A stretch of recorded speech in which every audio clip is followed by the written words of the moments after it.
Hey there, YouTube. I'm Jack, and this is Raw Tropical Living. Thanks for joining me today. Hope the week is off to a good start for you. A beautiful Monday here in South Alabama, and let's just get right to it. Today I want to talk about raw vegan on a budget. Guys, if you're not already subscribed to the channel, how about going down there and hitting that subscribe button right now? Then click on that little bell and check send notifications so you'll stay subscribed to the channel. I always hear this, even it's not even the raw part. I hear people all the time saying, well, it's unrealistic. It's just too expensive to do a plant-based diet, a vegan diet, much less a raw food diet. And I can kind of see where people are coming from on that. If you only know if you've only experienced anything about the raw food diet via Instagram or anywhere on social media, yeah, fair enough, because you see a lot of this food out there. A lot of the food is beautiful food, but I start kind of like pricing it and breaking it down and figuring like, all right, this has this, and this in there. That dinner you just made, that's probably a $15 dinner right there. So your mileage may vary, and it's like there's many different ways to do this raw food diet. And I'm not bagging on anybody that's got the money to spend on every ingredient and nut and thing that you can use to make raw food, but it's not a necessity.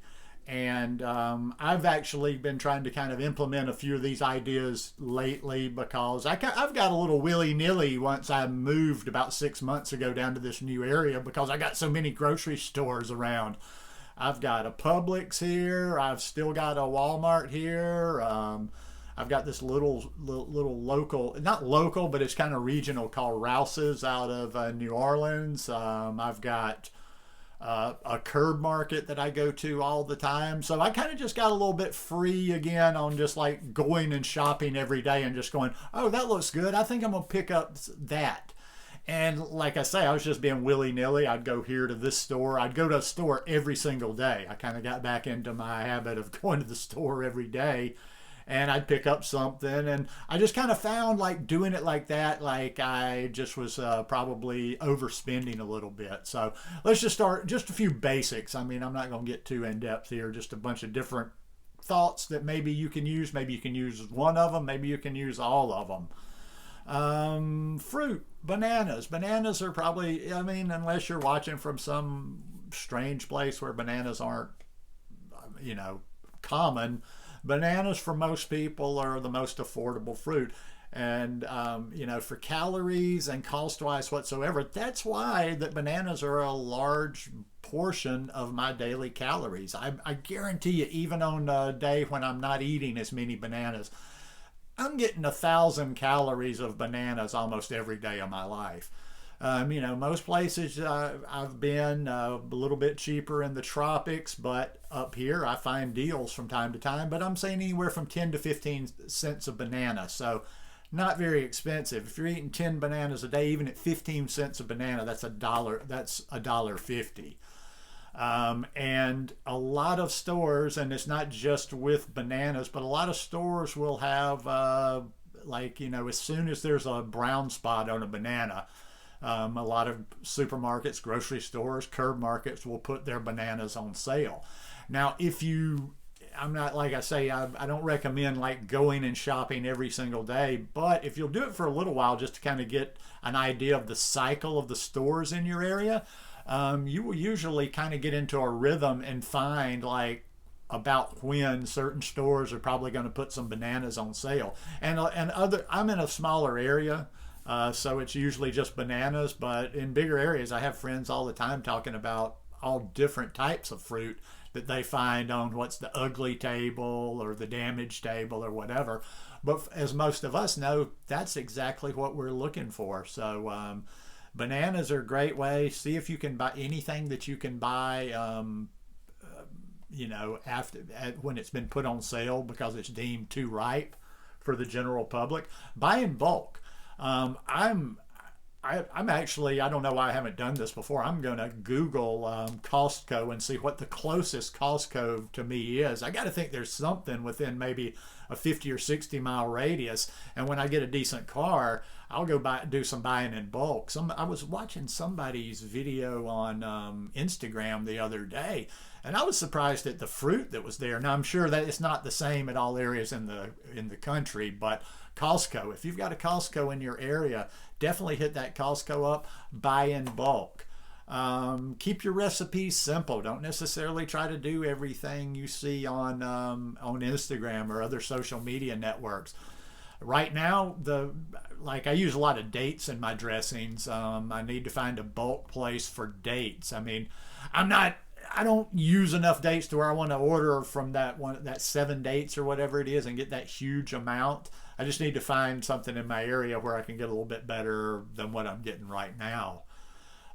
Something else too, and that kind of goes back to not going to the store every day, but like thinking a little bit more.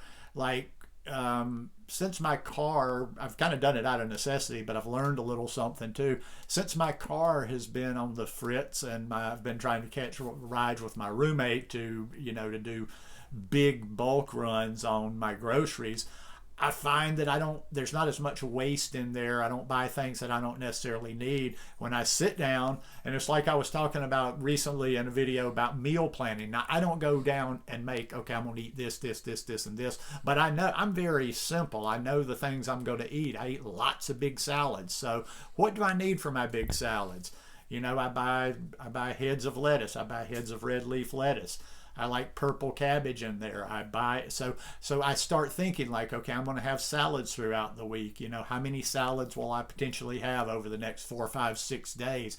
And buying the things that I'm going to need for that. What kind of dressings am I going to use? How many dates do I have around the house? Hemp seeds. Hemp seeds are a big staple in my green smoothies and in my salad dressing. So, like buying hemp seeds. That's another one too that I need to find a place where I can buy some in bulk, because I'm definitely overspending on hemp seeds, just buying a 1 pound bag at a local store at a time.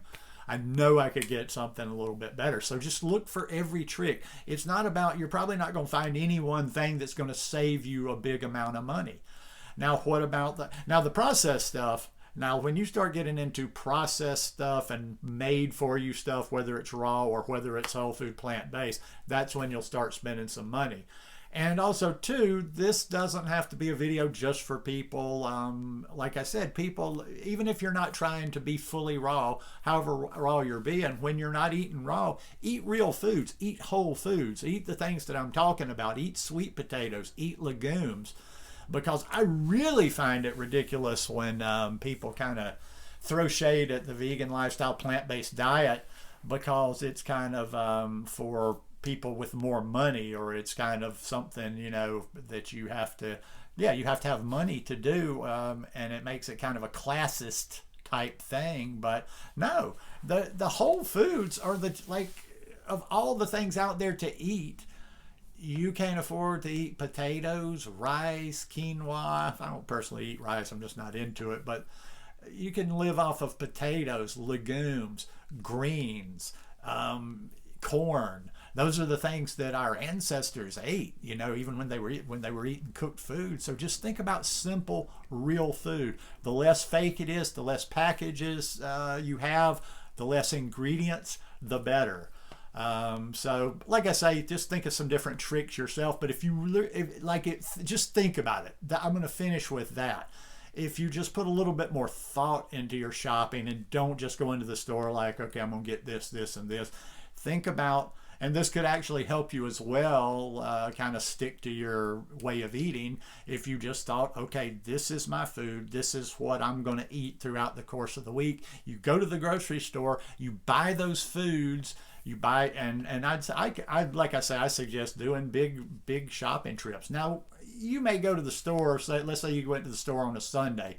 I'm not necessarily saying, you've got to be that strict or whatever, and you can only shop the next week. But if you'll buy enough stuff on that Sunday, you'll find like, okay, maybe you have to pop into a store and grab something throughout the week. But thinking about it and just putting a little bit planning into it, making a list before you go to the store, and just trying to cut little areas here and there. It's not about cutting a lot here, a lot there. It's just like you figure little things out. The one thing I figured out too that I've cut back on a little bit are even those frozen blueberries. I like them, and I was on this kick for a while where I was having these big blueberry smoothies every morning. But the frozen blueberries at the store, At Publix are a little bit more expensive. That's why I need me a good Costco. So yeah, I need a Costco. The takeaway from this is try to find a Costco, make a list, plan out what you're going to eat, keep it simple, keep the ingredients low, keep the packaging low. Anything with the more packaging, the more it's going to cost. And hey, make some comments below and give me a few ideas that you have for saving money on this lifestyle. Anyhow, hope you guys enjoyed this video today. If you like it, please give me a thumbs up, and we'll see you here again middle of the week. Peace.